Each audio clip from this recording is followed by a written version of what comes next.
Hey everyone, welcome back to Hollow Point Defense.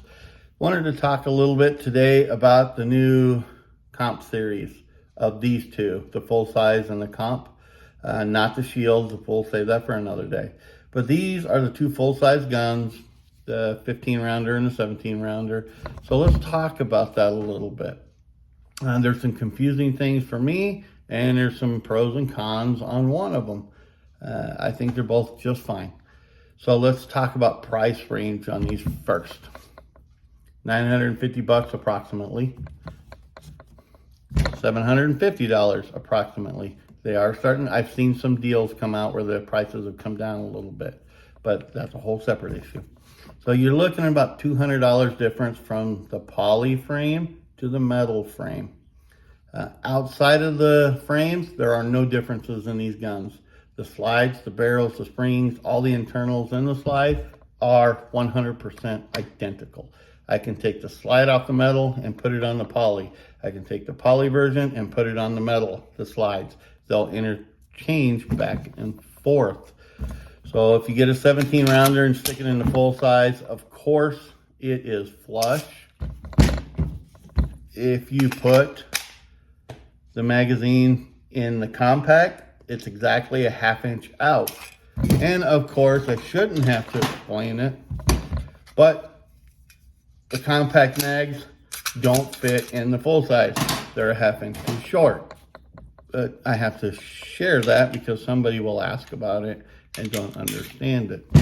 I'm gonna take these two things apart. We're taking the slides off of them, and we'll talk about these frames real quick. I like these frames. The Smith has done I think a really good job on these triggers. These flat faced, not flat triggers, I call them, and I refer to them what they do. They're flat faced triggers, which just means the face of it's flat. I like these. That old half a moon shape was a piece of shit. These are not. There's no reason, and I have done it on one.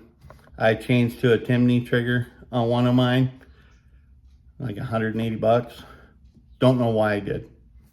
This trigger that Smith has put out versus Apex and all these others, for me, there's no reason for me to change this. I do like these triggers. They've done their homework and significantly improved from that half a moon hinge one.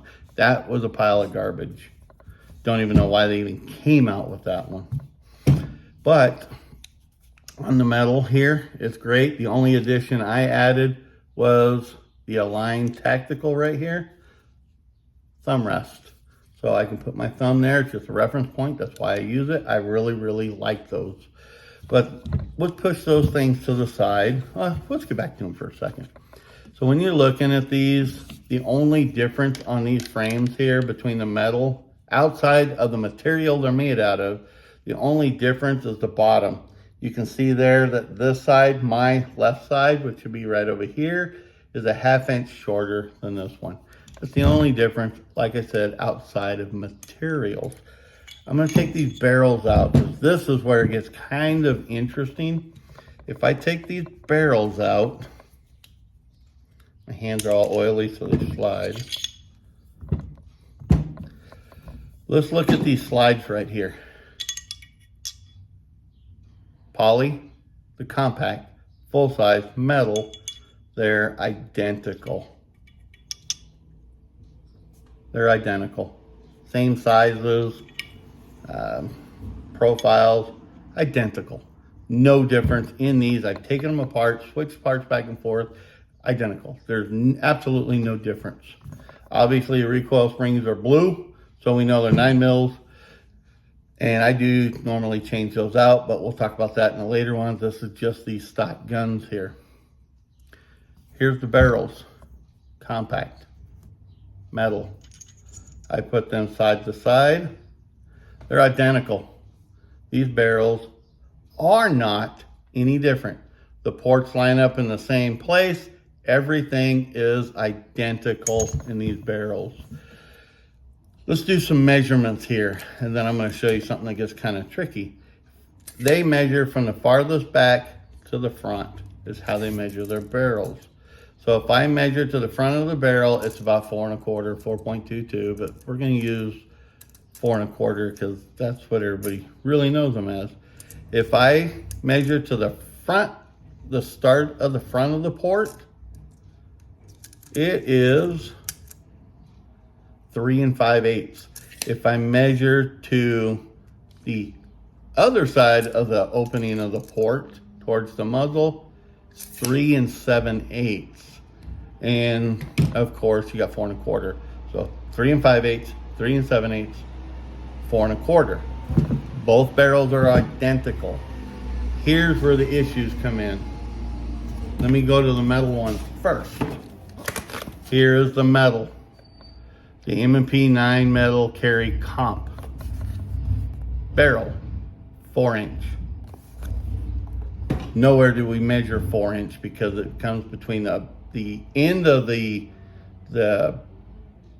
port opening to the muzzle. It's in between there. And then if you go to this one, the M&P 9 compact carry comp, look what the muzzle says, or the barrel says, 3.875.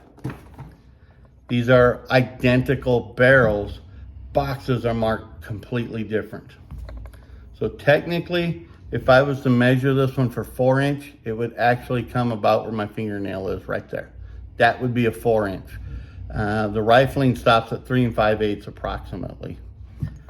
Don't know how they're measuring them. It just seems kind of stupid to me.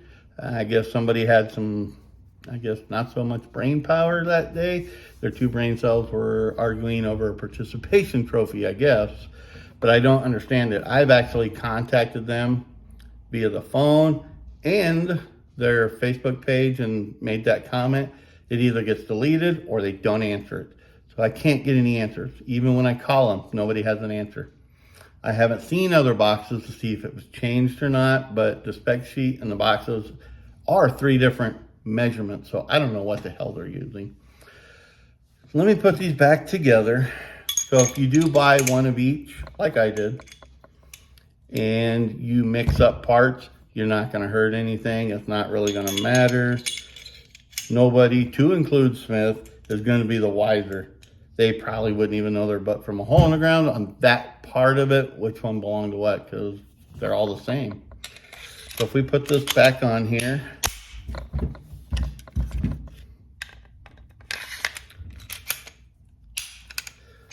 that's pretty easy to put them back together.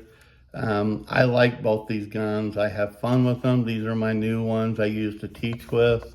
To give you a little background on these 2 guns, I used this metal back in July in a 2-week police firearms class, the initial certification that the officers get coming through the academy. I was teaching that one. This gun got so hot because in Phoenix, or Buckeye back then, it was 117, 118 degrees. Ground temperatures were probably around 140 plus. These got so hot, I had to quit using it, and I went to the poly to finish because those guns were getting so hot I couldn't hold it. The controls, the pins, the slide stop or release, whatever you want to call it, and even the takedown lever, because I didn't have these in it at the time, the standard ones, the OEM ones, were getting so hot it was burning my fingers, and I was actually moving my thumbs from here out because it was just so hot, and it affected my shooting, and I couldn't do that when I'm teaching people how to do this stuff. So I always have this one with me. I changed over to the poly, and pretty much that issue went away because I felt that because of all this metal on here, it was just getting hot. And hence, that's why the tape's on here. That did help out a little bit, but the controls still get hot. Didn't notice that on this one because I think the plastic kind of mitigates or dissipates the heat a lot better, or doesn't attract it. One of them ideas. I really don't care what it is, but it is different than the metal.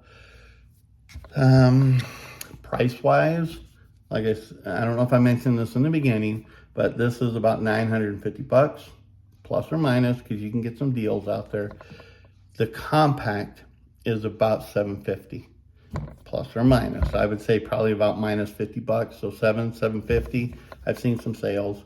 And this one's probably about 900 to 950, depending on where you live and what sales are going on. If you have the money, get the metal. I really like that one. If you don't have the money and you don't want to put it towards that, and you want to take that $200 to do a few things to the gun, whatever that may be, get the compact. It'll be fine. The one thing I can tell you, don't think I have, well, we'll use this 23 rounder, because if you have these spacers, you can put these in the compact and it'll be just fine. You can run those like a full-size gun. So I kind of like the compact. Oops, wrong drawer. I kind of like the compact on that one. So for that reason, you can take the spacers off and put it in the metal if you want. That's fine too. But if you're looking to save a little money, go to the poly versus the metal. I like the metal because I feel that the metal is a little more rigid. And I do notice slightly better groups on the metal versus the poly, because I know that poly flexes and that is going to throw the trajectory off of the projectile a little bit. So again, there you go. They've done their homework with the triggers. I think these are fine just the way they are. I'm not a competition shooter. I just like to have fun. And I do teach a lot of this stuff for everyday normal defensive use. These guns are excellent the way they are. You do not need to go buy triggers to put in these unless you want to. That's your business if you don't need to. Let me know what you guys think, and we'll put out some video probably in the next couple days of both of these being shot, and we'll go from there. You guys have a good day.